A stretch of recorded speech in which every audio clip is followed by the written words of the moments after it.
Si tu souhaites me soutenir, n'hésite pas à t'abonner à la chaîne. Tu peux aussi activer la petite cloche, comme ça tu auras accès à toutes mes vidéos. Tu peux aussi me rejoindre sur Twitter et suivre quotidiennement mes analyses techniques. Je te mets tous les liens en description. Bonjour à tous, très content de te retrouver aujourd'hui pour une nouvelle vidéo sur Bitcoin, la première de la semaine. Donc dans cette vidéo, on va faire une analyse technique peut-être plutôt en daily, puis ensuite on va descendre dans les UT, tu sais, un petit peu comme dans Inception, tu vois, où tu as différentes unités et ça, de temps et ça nous permet d'avoir un petit peu plus de précision. C'est exactement ce qu'on va faire parce que j'ai quelques trucs à te raconter. Donc là, on va commencer tout de suite par du daily. Est-ce que c'est bull, est-ce que c'est bear et tout. Donc on va vraiment parler de ça. Déjà, ce qu'il faut savoir, c'est que la semaine dernière, pour recontextualiser le truc, on avait cassé en fait cette résistance qui était majeure. Et ça, c'était plutôt bon signe. Ce qu'on ne voudrait absolument pas voir cette semaine, c'est de la réintégrer et de repasser dessous. Ok. Par contre, en revanche, on peut tout à fait s'attendre à un pullback et ça, ce serait quelque chose de parfaitement sain en termes de structure. Si on vient se poser dessus pour repartir, ça ne pose aucun problème d'un point de vue structurel. Ce serait toujours haussier, d'accord. En revanche, on l'avait déjà vu ensemble ici. Je me méfie un peu parce que sur ces niveaux-là, déjà on a ce qu'on appelle des petits clusters de mèches, tu vois, comme ici en fait, tu vois. Donc ça nous montre qu'ici, sur ces niveaux-là, il y a un intérêt plutôt vendeur. Attention, je ne te dis pas qu'on ne peut pas venir chercher les liquidations qui se situent autour des 65 000 $. Hein. On peut tout à fait le faire, mais quand même, ici, sur ces niveaux de prix, on voit qu'on commence à être un petit peu dans l'excès, ok. Donc sans que ça remette en question le mouvement de fond qui s'est enclenché ici, tu vois qu'ici à plusieurs reprises, quand on est revenu chercher ces niveaux de prix là, enfin ces niveaux de prix sur MACD, qui est un indicateur de tendance, tu vois qu'on était plutôt proche, tu vois ici, on était plutôt proche, tu vois, de sommet local. Et c'est pour ça qu'ici, je vais pas m'amuser à prendre de position en longue, je vais plutôt essayer de voir si je peux pas trouver une position en short ou quelque chose comme ça. Ok, donc ça c'est vraiment comme ça que je fonctionne. Donc ici, attention, si vous voulez plutôt lancer du long et tout, j'aurais tendance à vous dire méfiance. Tant qu'on n'a pas des structures qui nous montrent qu'on a une vraie reprise ou quelque chose comme ça, je le ferai pas, surtout qu'ici on a fait quand même 20% en quelques jours, donc c'était plutôt bon. Donc je te dis, sois plutôt prudent sur ces niveaux de prix. Maintenant, on va descendre dans les UT et on va essayer de voir un petit peu ce qui se passe là. Donc là, on l'a vu hier en live. Je t'ai dit que, attention, on avait une pattern en forme de M-top, des patterns qui sont des patterns de retournement. En réalité, on est même dans un petit canal, on le voit, on est piégé un petit peu entre ces deux bornes. Donc attention à cette cassure, hein. Si on vient la casser et qu'on repasse dessous, on pourrait assez rapidement en fait venir chercher par exemple les stops qui se situent là ou les stops qui se situent un petit peu plus bas. Ok, je te dis pas qu'on va y aller, je te dis que attention, si on vient casser cette structure là, on peut le faire. D'ailleurs, tu remarques que ici, on était en live ici quand on est arrivé là. Ici, très rapidement, on a eu un rebond. Et ça, c'est assez drôle. Et je crois que je peux te l'expliquer parce que j'ai regardé ça tout à l'heure. C'était quand même très bizarre, en fait, ce rebond. Alors que sur mes indicateurs, tu vois qu'ici, on a eu quand même pas mal de positions qui se sont ouvertes. C'était plutôt du long. Mais par contre, et ça, j'ai oublié de vous le dire hier en live parce que je ne l'ai pas vu tout simplement, on voit que sur mon funding, on a un funding qui est juste décroissant. Et ici, ça nous montre qu'en fait, sur ce mouvement-là, on avait des traders qui étaient de plus en plus bearish et qui commençaient vraiment à essayer de shorter le marché. Et encore plus au niveau de la cassure ici.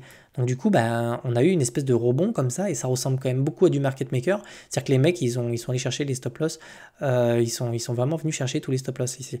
Donc attention, il faut se méfier de ce genre de mouvement un peu anarchique qui rendent la lecture des charts assez difficile.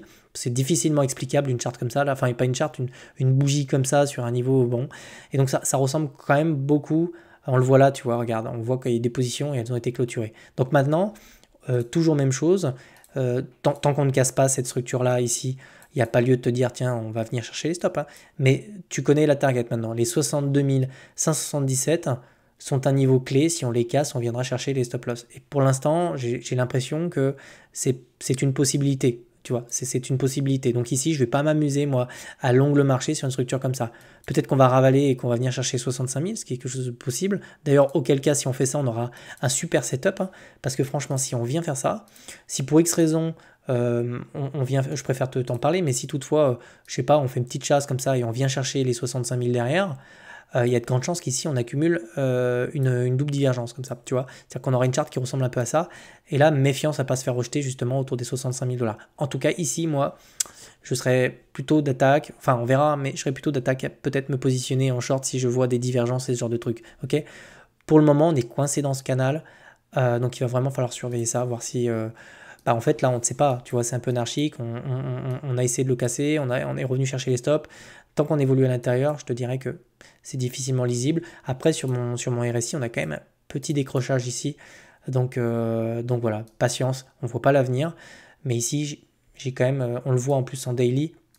En daily, c'est pas, tu vois, c'est pas très très beau. Donc je pense qu'on pourrait peut-être aller creuser un petit peu plus profond, un petit peu plus profondément si on voulait venir chercher un peu des stop loss. Mais bon, très difficile de lire cette charte sur des petites unités de temps. Tu vois, des fois le marché est très simple à lire, mais ce genre de bougie là, ça ressemble vraiment à des mouvements de market maker et ça rend les charts dégueulasses et c'est très difficile de les lire. Donc moi j'attends vraiment la cassure soit des 62 600, soit des 63 918. Et là ça ressemble quand même vachement à une chasse au stop. Ok. Voilà. En ce qui concerne les liquidités, on va vite fait jeter un petit coup d'œil, mais tu vois, c'est vraiment ça en fait. Tu vois, ces casse-couilles, ils sont chiants à faire ça. Non, vraiment, c'est vraiment des market makers qui font ça. Et on voit clairement que cette mèche-là, elle est juste artificielle parce que les mecs sont juste venus, là, ils sont juste venus déclencher des ordres pour des frais de commission, pour des commissions, en fait, voilà. Donc, d'ailleurs, je suis étonné, ils auraient pu même pousser un peu plus haut. Mais d'ailleurs, on a énormément de stop loss ici aussi. Donc, bon, tu vois, il y a des enjeux ici des deux côtés. Pour l'instant, on est venu chasser au nord. Donc, on va voir, advienne que pourra, mais surveillez vraiment ces deux bornes et attention, les gars. Ne vous amusez pas à prendre des positions tant qu'on n'a pas des structures ou des cassures franches. Ici, tu vois que c'est vraiment pas clair. Voilà. Donc je pense que j'ai vraiment fait le tour.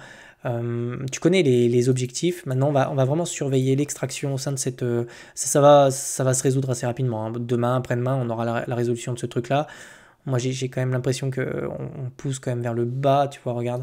Tu vois, on a vraiment une, deux, et puis là, on a vraiment du mal ici, tu vois, à maintenir ces niveaux-là. Donc, à voir, à moins que Wall Street, à l'ouverture, il décide d'appuyer sur le champignon vert.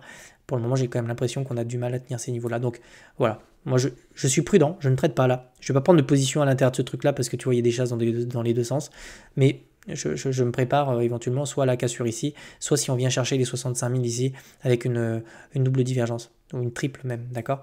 Voilà, donc rien de plus, on va vraiment surveiller, on va attendre la résolution à l'intérieur de ce canal, et puis de toute façon, moi, dans la semaine, je vais continuer à parler de Bitcoin. Si toi, tu veux que je te parle d'autre chose, eh bien, fais-le moi savoir. Si tu veux qu'on parle d'un autre token et tout, bah, moi, je me ferai un plaisir de te faire une vidéo cette semaine dessus. Je te souhaite de passer une très bonne semaine, une très bonne journée, et je te retrouve demain, et ciao.